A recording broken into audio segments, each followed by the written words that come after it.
Vous êtes sur la RTNC, il est 20h, voici le titre de ce soir. C'est un coup de tonnerre pour le pouvoir de Kigali, le général rwandais James Kabarebe et Laurence Kanyuka, porte-parole du M23, sanctionné par les USA. Le pourquoi dans cette édition. Une question à la une. Combien de fois devons-nous nous réunir pour discuter du cycle prévisible de violence? Nous avons vu le M23 et le Rwanda ignorer le cessez-le-feu sous de faux prétextes. Les USA dénoncent et se disent prêts à œuvrer pour imposer des sanctions contre le Rwanda. À suivre également à la une des 6 soirs. L'armée rwandaise, selon plusieurs rapports, est à la base de destruction des aires protégées et sites touristiques dans le parti sous occupation. Nous ferons un focus en image sur la rencontre entre le ministre du Tourisme et le diplomate en poste en RDC. Madame, Monsieur, bonsoir. C'est une action qui permet de rendre responsables les acteurs clés de la déstabilisation de la RDC. Après 30 ans d'un génocide oublié, le général rwandais James Kabarebe et Laurent Kanyuka, porte-parole du M23, sanctionnés par les USA. Les pourquoi dans ces récits signés Oscar Mbalkaj. C'est le début du commencement dans ce que l'on peut qualifier aujourd'hui des feuilletons des sanctions. Les États-Unis d'Amérique, notamment l'Office of Foreign Asset Control du ministère du Trésor, a imposé des sanctions à James Kabarebe, ministre d'État rwandais à l'intégration régionale. James Kabarebe est au cœur du soutien du Rwanda au mouvement du 23 mars M23, un mouvement terroriste désigné par les États-Unis d'Amérique et les Nations Unies, qui a rapidement étendu son contrôle territorial dans l'est de la République démocratique du Congo et est responsable des violations des droits de l'homme. L'OFAC sanctionne également Laurence Kanyuka Kingston, membre senior et porte-parole du M23 et du mouvement AFC, aux côtés des 2 sociétés de Kanyuka enregistrées au Royaume-Uni et en France. Pour rappel, à la fin du mois de janvier 2025, le M23 ainsi que la force de défense du Rwanda, RDF, ont occupé Goma, chef-lieu de la province du Nord Kivu en RDC, dans une bataille qui a causé des milliers de morts et une crise humanitaire sans précédent. C'est avant d'occuper la ville de Bukavu, chef-lieu de la province du Sud Kivu. Pour Bradley Smith, sous-secrétaire du Trésor par intérim, l'action d'aujourd'hui souligne notre intention de tenir responsables les dirigeants clés comme James Kabarebe et Kanyuka qui commettent des activités de déstabilisation à travers le RDF et M23 dans l'est de la RDC. Fin de citation. Et d'ajouter, les États-Unis restent déterminés à assurer une résolution pacifique de ce conflit. Posons-nous à présent cette question: combien de fois devons-nous nous réunir pour discuter du cycle prévisible de violence? Nous avons vu le M23 et le Rwanda ignorer le cessez-le-feu sous de faux prétextes. Les USA dénoncent et s'est dit œuvrer pour imposer des sanctions contre le Rwanda. Hier mercredi, l'ambassadrice américaine accréditée en RDC était avec Jean-Michel Samalukonde, président du Sénat. Janine Kalinga, Bienvenue Losala et Gilom Piana. Le président du Sénat, Jean-Michel Samalukonde Kenge, a reçu le message de solidarité et de soutien des États-Unis d'Amérique au peuple congolais victime de l'agression rwandaise sous couvert des terroristes du M23 AFC. La diplomate américaine n'est pas allée par 4 chemins pour condamner l'agression rwandaise qui menace la République démocratique du Congo, dont la souveraineté et l'intégrité du territoire ne doivent être violées par un pays étranger. En fait, c'était pour faire le point par rapport à les dernières actualités, exprimer notre solidarité avec le peuple congolais et aussi condamnons l'agression rwandaise avec le M23. Nous soutenons fermement l'intégrité territoriale de la RDC. Nous appelons pour un accord de cessez-le-feu, pour un corridor humanitaire pour aider les gens qui sont affectés par la violence et pour que tous les partis reviennent aux tables de négociation dans le contexte de le processus Luanda et processus Nairobi. En fait, nous avons dit à plusieurs reprises l'importance de la retraite de toutes les forces rwandaises de la territoire congolaise et aussi que nous avons l'intention d'utiliser tous nos leviers diplomatiques. L'ambassadrice des États-Unis en poste à Kinshasa a insisté sur l'importance du retrait de toutes les troupes rwandaises sur le sol congolais et d'utiliser tous les leviers pour y parvenir. Autre grand titre de ce soir, de défenseurs des droits de l'homme massacrés et tués dans l'est de la RDC, de populations civiles et activistes de droits de l'homme traqués par le 123, le droit de l'homme bafoué. Paul Ntsapou, président de la commission nationale de droits de l'homme, l'a dit à la première ministre Judith Suminwa Tuluka, Chimandondon Pompomba et Joe Patrick Koukou. Chaque jour qui passe, de nombreuses exactions sont commises dans les espaces occupés par l'armée rwandaise sur notre sol. Dans le lot de récentes victimes figurent des activistes de droits de l'homme tués pour leur opinion. Au cours de cet échange de la première ministre avec la délégation de la Commission nationale de droits de l'homme, conduite par son président Paul Ntsapou, plusieurs cas de violations flagrantes de droits de l'homme par l'armée rwandaise et ses alliés ont été énumérés.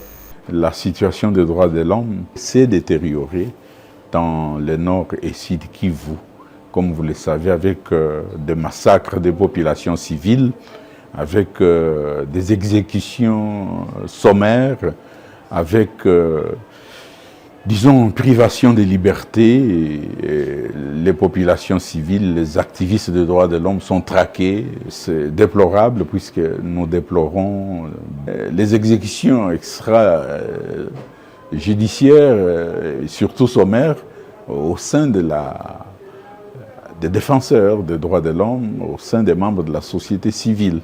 Mais en même temps, le monde entier se demande, mais qu'est-ce qui se passe en RDC? Voilà pourquoi le 25 et le 26, 2 jours, nous organisons un atelier, une conférence pour recevoir les INDH, nos consoeurs, les institutions sœurs, les CNDH d'autres pays arrivent chez nous, surtout africaines, pour s'abreuver. Qu'est-ce qui se passe? S'informer, enfin, d'échanger sur les stratégies des contributions au retour de la paix.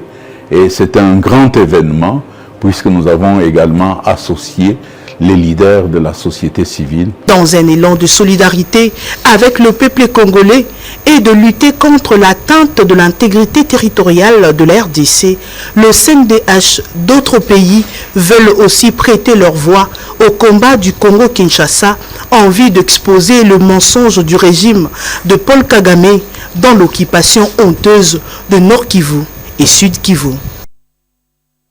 Et pour faire obstacle au dessein de l'ennemi de la RDC, une délégation de chefs de confession religieux était chez Martin Fayoulou, président de l'ECD. Objectif, comment fédérer les forces sociales et politiques au nom de l'unité Rodépanda. L'heure est grave. Le Congo agressé par le Rwanda. Le salut de la RDC réside dans la conjugaison des efforts de chacun de ses filles et fils dans l'unité pour sauver la souveraineté et l'intégrité territoriale chèrement acquises. La RDC n'a pas de couleur politique. C'est dans ce contexte d'une situation sécuritaire aggravante que le chef de confession religieuse réuni au sein de l'église de réveil du Congo ERC avec en tête l'archevêque et représentant légal de l'ERC Ejiba Yamampia Évariste, très engagé dans le processus de rétablissement de la paix dans l'est de la RDC, ont rencontré les leaders de l'ECD et de l'Amouka, Martin Fayoulou. Nous avons eu un élément commun qui dit, si nous ne faisons rien, les générations futures vont nous juger.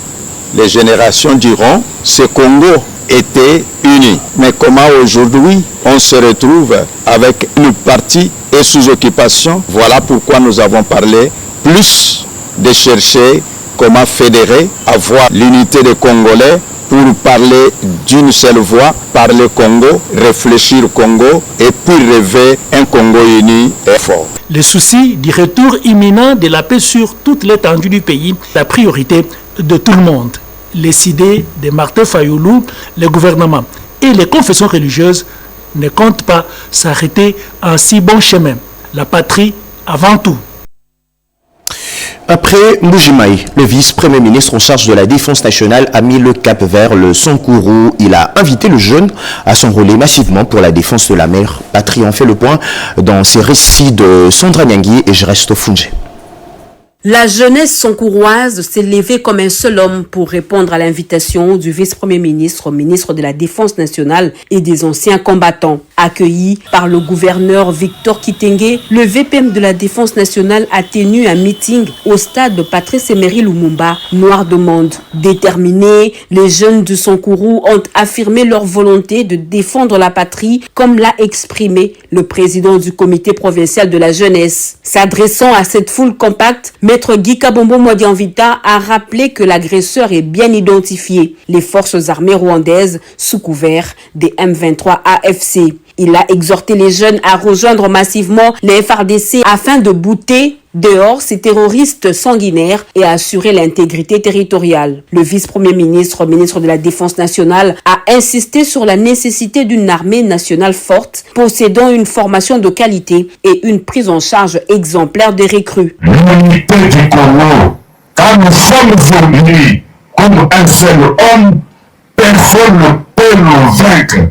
Le tribalisme, nous devons mettre ça de côté. Ceux qui viennent pour diviser les Congolais, vous leur dites que leur place n'est pas dans le sang commun. À l'issue de ce grand meeting populaire, Maître Guy Kabombo Modianvita a accordé une audience aux autorités coutumières du Sankourou, leur confiant la mission de sensibiliser les jeunes jusque dans les villages les plus reculés. Ces derniers ont répondu favorablement tout en promettant de soutenir l'effort de guerre du chef de l'État. À en croire le gouverneur de province, près de 1000 jeunes s'étaient déjà portés volontaires avant l'arrivée du VPM de la Défense nationale. Le Sankourou donne le temps. À travers cet engagement massif, cette province prouve que la défense du territoire national est l'affaire de tous. Une mobilisation qui, si elle se poursuit à travers le pays, pourrait bien marquer un tournant décisif dans cette guerre imposée à la République démocratique du Congo. On enchaîne. Le vice-premier ministre de l'Intérieur s'emploie à restaurer la sécurité au niveau de la base. Jacquemain Chabani a présidé hier une réunion de sécurité avec tous ses services. Objectif, évaluer la situation sécuritaire générale du pays et de la ville-province de Kinshasa. Bobo Mokonze. Les Kinois appelés à vaquer librement à leurs occupations. C'est ce qui ressort de la réunion du Conseil de sécurité présidée par le vice-premier ministre, ministre de l'Intérieur et Sécurité, Maître Jacquemain Chabani.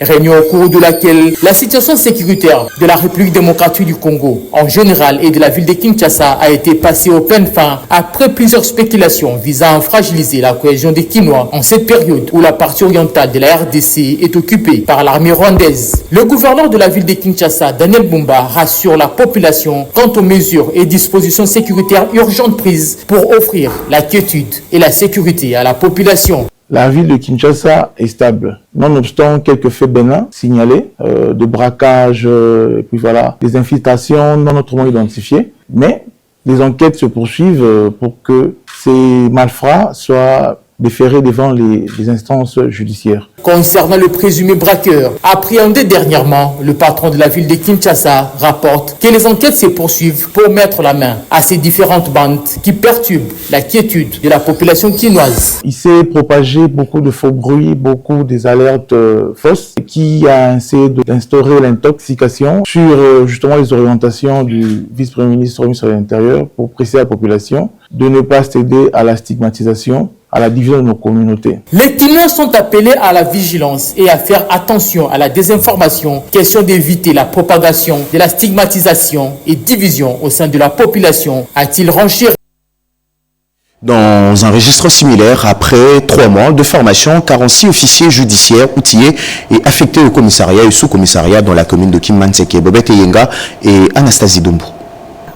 Ces officiers de la police judiciaire, après 3 mois de formation, sont dotés de compétences et de connaissances pour faire respecter la justice et protéger les citoyens en ces temps où la RDC est victime de l'agression rwandaise. Financée par l'Agence de coopération japonaise internationale, cette formation s'inscrit dans le cadre du projet P4P en collaboration entre la PNC et la JICA, en vue d'appuyer la réforme de la police nationale congolaise. La République démocratique du Congo traverse une période extrêmement difficile et a besoin en toute urgence de renforcer les structures qui garantissent sa sécurité, sa justice et sa paix. Les commissaires divisionnaires adjoints représentants du général Alonga Boni a dans ce mot invité cette police au changement de mentalité pour une justice équitable. La formation que vous venez de recevoir constitue un investissement durable à vous avec une valeur ajoutée. Votre façon de travailler doit impacter votre environnement professionnel par des actions positives pour servir de modèle à vos collègues et aux jeunes qui attendent rejoindre notre noble métier. La remise des brevets aux lauréats a sanctionné cette manifestation. De preuves accablantes se présentaient à l'opinion nationale. Plus de 11 000 entreprises du similé au fisc et 935 autres évoluent hors circuit fiscal. Résultat d'une enquête de la Direction générale des impôts sur demande de l'Inspection générale de finances. Faisons suite à l'appel lancé par le président de la République, Félix Antoine Tshisekedi Tshilombo, et répercuté par le vice-premier ministre, ministre en charge de la fonction publique, Jean-Pierre Liaou. Pour faire face à la guerre de l'Est, les femmes des administrations publiques se sont retrouvées mercredi 19 février 2025 en la salle des conférences internationales du ministère des Affaires étrangères pour manifester leur ras-le-bol face à la guerre d'agression rwandaise dont le pays est victime à l'Est. À cette occasion, elles ont remis au vice-premier ministre Jean-Pierre Liaou leur mémo à transmettre au chef de l'État. En réaction aux pleurs des femmes de l'administration publique, le vice-premier ministre Jean-Pierre Liaou a, au nom de la première ministre Judith Souminois, remercié les femmes de son ressort pour cette grande mobilisation organisée en faveur des compatriotes qui subissent les affres de la guerre de l'Est. 30 ans de tuerie, 8 millions de morts, plus même, ça suffit. Pour bien soutenir les forces armées qui sont au front, le vice-premier ministre Jean-Pierre Liaou a annoncé aux femmes de l'administration publique le lancement de l'opération dénommée Ekonzo Pona Mapinga. J'avais lancé il y a quelques jours l'opération Ekonzo Pona Mapinga, qui consiste à chaque agent, à chaque fonctionnaire d'exprimer la solidarité envers nos sœurs et frères de l'Est. Venues de tous les services publics de l'État, les femmes ont accepté 5 sur 5 la souscription volontaire en faveur des FRDC. Nous demandons à toutes les femmes de mettre la main dans la poche pour que nous puissions venir en aide aux FARDC. Dans une salle électrisée, la cérémonie dédiée à la crise sécuritaire de l'Est s'est clôturée par une prière. Vous avez suivi avec nous la rencontre entre le vice-premier ministre en charge de la fonction publique et le femme de l'administration publique qui lui ont remis un moment en guise de soutien aux victimes femmes de l'agression rwandaise sur le sol congolais. Madame, Messieurs, savez-vous que l'armée rwandaise, selon plusieurs rapports, est à la base de la destruction des aires protégées et sites touristiques dans le parti sous occupation? Le ministre du Tourisme a échangé avec le diplomate en poste à Kinshasa, Cédric Kenina. Le monde opère ses joyaux touristiques et l'écosystème se retrouve impacté par la guerre d'agression rwandaise. Le Nord et le Sud Kivu, destination touristique des rêves, connaissent un désastre. Face à ces tableaux moins reluisants, le ministre du Tourisme a réuni les corps diplomatiques et acteurs de premier rang de ces secteurs pour faire les points. Ajouter à ce nombre les responsables de l'Office national du tourisme. Au niveau écologique, au niveau de l'environnement, les désastres causés par la barbarie sans nom a des effets négatifs sur l'environnement non seulement de notre pays, mais aussi de la planète. Nous consacrons 10% de notre pays à protéger le bien-être mondial, mais quand ces aires sont attaquées, nous ne sentons pas l'implication manifeste de ces partenaires pour protéger non seulement ces aires, mais aussi les populations qui sont victimes de plusieurs sévices. Dans le contexte actuel, le tourisme domestique dans la partie ouest du pays est la meilleure option. Faire preuve de résilience, a insisté le numéro 1 du tourisme en RDC. À la communauté internationale, force est de constater les silences et les manques d'implication manifestes face à la barbarie de l'armée rwandaise sur les aires protégées. Ainsi, Didier Pambia entrevoit une sensibilisation et multipliant en même temps les contacts lors du Festival mondial de la musique prévu au mois de juillet pour dénoncer ces désastres tant humanitaires qu'environnementaux. Face au projet de la balkanisation de la RDC, le gouvernement congolais est engagé à défendre l'intégrité territoriale. Citoyens patriotiques réunis au sein du Focus Group sensibilisent pour dire non à l'agression rwandaise sur le sol congolais. Béatrice Chako. Face au danger imminent de balkanisation de la République démocratique du Congo, quelques compatriotes réunis au sein de Focus Group se disent solidaires à nos forces armées et à leur commandant suprême. En cette période de turbulence dramatique que traverse notre pays, nous, citoyens patriotes, réunis dans Focus Group, adressons ce message pathétique au président de la République, Félix Antoine Tshisekedi Tshilombo, commandant suprême des forces armées et de la police nationale. Nous le rassurons de notre soutien indéfectible en ce moment difficile afin de conduire avec courage la République démocratique du Congo, notre chère patrie. Notre message s'adresse aussi à nos vaillants soldats de FARDC et nos patriotes Wazalendo qui ne ménagent aucun effort pour défendre l'intégrité de notre territoire national. Peuple congolais, soyons unis comme un seul homme derrière notre chef de l'État et ne cédons pas à des manipulations qui nous divisent. La patrie ou la mort, nous vaincrons. On ne négocie pas pour vendre la patrie à laquelle est attachée notre âme. Pas un centimètre pour le Rwanda et ses terroristes du M23. Au Centre culturel et artistique de pays d'Afrique centrale, 5 jours de mobilisation ont permis aux participants de comprendre le pourquoi de l'agression rwandaise sur le sol congolais. Tout est bien qui finit bien. Cet appel à la mobilisation organisé au Centre culturel et artistique du pays de l'Afrique centrale contre l'agression rwandaise a été sanctionné par ces mots du directeur général Balou Fubakupa Kaninda. Parce que nous sommes de tout cœur et de tout esprit. Le Congo est indivisible. C'est un tout. C'est pas, il n'y a pas le Congo de l'Est, il n'y a pas le Congo de l'Ouest. C'est le Congo. Quand un corps est blessé, on le ressent dans tout l'organisme. Donc, nous sommes avec nos compatriotes, nous sommes avec ceux qui se battent sur le terrain, les FARDC, les combattants Wazalendo, nous sommes avec eux, nous sommes de tout cœur avec cette population. De son côté, le secrétaire permanent de l'Union sacrée a compati avec nos forces armées et nos compatriotes de l'Est du pays. Nous sommes avec eux. Ce n'est pas seulement pour l'affaire de l'Est, c'est l'affaire de toute la nation, de toute la patrie. C'est pourquoi tous ces marches que vous avez vues dans la diaspora, que vous avez toutes ces actions au pays, nous soutenons parce que nous sommes sûrs qu'un Congo debout, cette guerre contre le Rwanda, nous la gagnerons.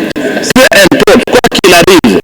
Freddy Lumumba, analyste politique, parlant de l'agression rwandaise, donne les conséquences de cette guerre. Nous sommes dans un processus de la lutte pour la libération du Congo. Alors, il faut savoir, le citoyen ne peut pas venir devant les gens qui connaissent. Ce qui se passe ici, c'est une guerre de libération.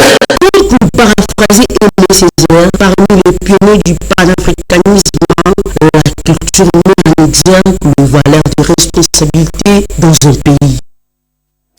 Dans le cadre de la commémoration du 43e anniversaire de l'UDPS, Raphaël K. Pambou a récemment sensibilisé la population congolaise et a invité le Congolais à faire échec au plan de l'ennemi. Géné Dada Chabani. Pour faire face à la situation sécuritaire du pays, le gouvernement a besoin des moyens pour relever ces défis. C'est dans cette optique que les corps de l'élite scientifique de l'IDPS, engagés dans la recherche des solutions aux problèmes de la société congolaise, a consacré les numéros de cette matinée scientifique aux technologies de numérisation pour l'optimisation des recettes et la rationalisation des dépenses de l'État. Au grand mot des grands remèdes, des recommandations ont été faites au pouvoir public par l'ingénieur Aimé Boukassa. Dans son exposé, Aimé Boukassa a démontré comment numériser les circuits financiers congolais pour une gestion orthodoxe des finances publiques. Parler des méthodologies qui vont permettre au pays, à travers l'informatique, à travers la numérisation, de pouvoir vraiment introduire des méthodes de gestion qui vont sécuriser le pays, sécuriser la gouvernance et permettre aux citoyens congolais de vivre un peu mieux à travers le travail qui sera fait. Un projet salué par le professeur Jean-Marie Béa, doyen de la faculté de Polytechnique de l'Université de Kinshasa. Tout pays qui s'est informatisé a vu son économie multiplier même jusqu'à 1000 ou 10 000 fois. La science au service de la nation reste le combat de ces structures informelles de l'UDPS. Page une école sans banc en RDC. L'opération s'y poursuit. Le service national a remis à ces jours un lot important de bancs à l'ISTA. Cédric Kenena et Tony Djoma. L'Institut supérieur de techniques appliquées, ISTA. Ici, l'accueil, l'ambiance et l'attitude sont loin des réactions habituelles des autres établissements de l'enseignement supérieur et universitaire. Les mouchetoumènes, comme on les appelle, ont accueilli avec joie les bons sortis des ateliers du service national, œuvre des bâtisseurs. Mon général, nous vous prions de transmettre nos sincères remerciements à son Excellence, Monsieur le Président de la République, pour tant de sollicitudes qu'il ne cesse de manifester à l'endroit de la jeunesse estudiantine, dont l'amélioration de leurs conditions d'études est l'une des préoccupations majeures. Une brève et significative cérémonie qui a permis aux bénéficiaires d'apprécier l'acte posé par les services nationaux. La contribution du service national est la bienvenue pour équiper et fonctionner toutes ces filières. Bien plus, cette cérémonie nous permet d'exprimer vivement notre souhait de partenariat avec le service national. L'opération va continuer jusqu'à atteindre son objectif. Le souci du commandant suprême et du service national, c'est d'arriver à doter toutes ces institutions de manière complète en bancs. On reviendra avec un deuxième lot jusqu'à ce qu'il ne se pose plus le problème des bancs dans les institutions d'enseignement supérieur universitaire et plus tard dans les écoles primaires et secondaires. Avec une telle fréquence, Kinshasa sera l'espace pilote qui connaîtra une nette amélioration des conditions d'apprentissage dans ces écoles.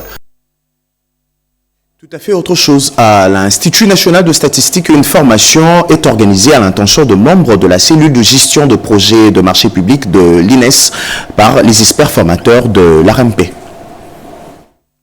Le module de formation porte sur les règles et procédures de passation de marché public, de la préparation à la réception définitive, l'identification de besoins et leur consolidation, l'élaboration de plans de passation de marché, le montage de données, la mise en concurrence de candidats, la réception et l'évaluation de offres enseignées ici durant 10 jours. Je souhaite plein succès à cette formation et espère qu'à la fin, vous aurez les bagages et outils nécessaires pour assurer les marchés de qualité. Dans sa parole, le directeur général de l'ARMP a souligné l'importance de cette formation après avoir rendu hommage au président Félix Tshisekedi pour sa vision de lutter contre la corruption dans la gestion de finances publiques ainsi que à la première ministre Judith Suminwa Tuluka, autorité de tutelle de l'ARMP. Je vous invite donc à y participer activement. N'hésitez pas à poser les questions pertinentes à vos formateurs afin de tirer le meilleur profit de cette formation d'une importance très capitale pour toute votre carrière. Autre thématique abordée, l'attribution et la mise au point de marché, la gestion de contrats, de même que la gestion de conflits issus de la passation et l'exécution de contrats. Nos attentes voudraient que tous les membres de la cellule de l'INES puissent vraiment s'armer pour assurer la transparence et la crédibilité des opérations de l'Institut national de la statistique. Les jeunes sont appelés à la résistance face à certaines injustices. Message de l'ambassadeur de la Russie en RDC lors de la célébration de la libération de la ville de Leningrad. L'ambassadeur de la Fédération de Russie en RDC a organisé la projection du film relatant la fin d'un des épisodes les plus tragiques de la Seconde Guerre mondiale, laquelle a été aussi suivie à travers le monde par visioconférence. Le public a palpé des événements clés de la Grande Guerre patriotique de 1941-1945, car le TICAZ a invité surtout les jeunes de la RDC à apprendre davantage sur l'exploit immortel des habitants et des défenseurs de Leningrad. Je tiens à rappeler que le 27 janvier 1944, après 872 jours de résistance, la ville de Leningrad a été libérée de l'Ocus nazi, marquant la fin d'un des épisodes les plus tragiques de la Seconde Guerre mondiale. Pour la petite histoire, les troupes nazies avaient encerclé la ville, la coupant du reste du pays durant 872 jours. Les habitants de Leningrad avaient pourtant fait preuve d'un courage et d'un dévouement exceptionnel résistant à la faim, au froid et aux horreurs de la guerre. D'où cette sensibilisation et de ceux intervenant depuis la Russie, notamment aux jeunes Congolais talentueux, polyvalents et dignes, à la résistance et à défendre ensemble la vérité basée sur des faits historiques documentés contre les tentatives malveillantes de certains pays visant à réviser l'histoire des autres pays à leurs fins égoïstes. Et puis, vous allez suivre, après ces journaux, une page magazine sur le recrutement de plus de 1500 jeunes volontaires de la commune de Kalamou. Action signée G24 de Jean-Marie Lukulassi, député national, qui s'inscrit dans cette logique de mobilisation. Déjà, c'est dimanche 23 février. Il sera face aux jeunes de la commune de Kalamou pour leur adhésion au FARDC. Suivant à présent la lecture de 6 ordonnances présidentielles. Ordonnance numéro 25, barre 156 du 20 février 2025 portant prorogation de l'état de siège sur une partie du territoire de la RDC. Le président de la République, vu la Constitution telle que modifiée par la loi numéro 11/002 du 20 janvier 2011 portant révision de certains articles de la Constitution de la RDC du 18 février 2006 spécialement, en ces articles 61, 69, 79, 85, 144, 145 et 156 alinéa 2.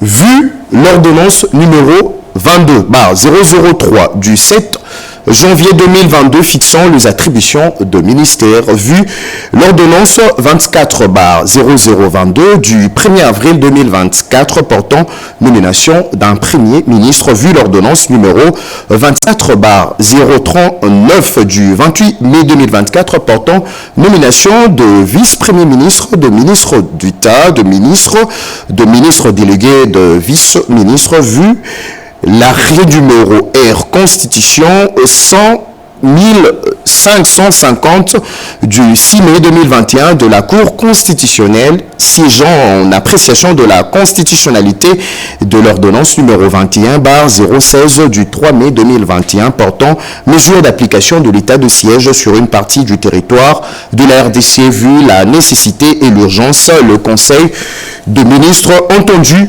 ordonne. Article 1er est prorogé pour une période de 15 jours, prenant cours le 21 février 2025, l'ordonnance numéro 21/0015 du 3 mai 2021, telle que complétée à ces jours portant proclamation de l'état de siège sur une partie du territoire de la République démocratique du Congo. Article 2 sont abrogées toutes les dispositions antérieures, contrairement à la présente ordonnance. Article 3. la première ministre, le vice-premier ministre, ministre de l'Intérieur, Sécurité, Décentralisation et Affaires coutumières, le vice-premier ministre, ministre de la Défense nationale et ancien combattant, ainsi que le ministre d'État, ministre de la Justice et garde de Sceaux sont chargés chacun en ce qui les concerne de l'exécution de la présente ordonnance qui sort ses effets à la date de sa signature faite à Kinshasa le 20 février 2025. Félix Antoine Tshisekedi Tshilombo, Judith Suminwa Tuluka, première ministre, pour copie certifiée conforme à l'original le 20 février 2025, le cabinet du président de la République, Anthony Kinzo Kamole, directeur de cabinet. Ordonnance loi numéro 25/027 du 20 février 2027 portant autorisation de la prorogation de l'état de siège sur une partie du territoire de la République démocratique du Congo. Le président de la République, vu la Constitution telle que modifiée par la loi numéro 11/002 du 20 janvier 2011 portant révision de certains articles de la Constitution de la République démocratique du Congo du 18 février 2006, spécialement en ces articles 85, 129, 144, alinéas 5 et 145, vu la loi numéro 24/012 du 20 décembre 2024 portant habilitation du gouvernement, spécialement en ces articles 1, 2 et 3, vu l'ordonnance numéro 24/039 du 28 mai 2024 portant nomination de vice-premier ministre, de ministre d'État, de ministre délégué et de vice-ministre, vu la nécessité et l'urgence,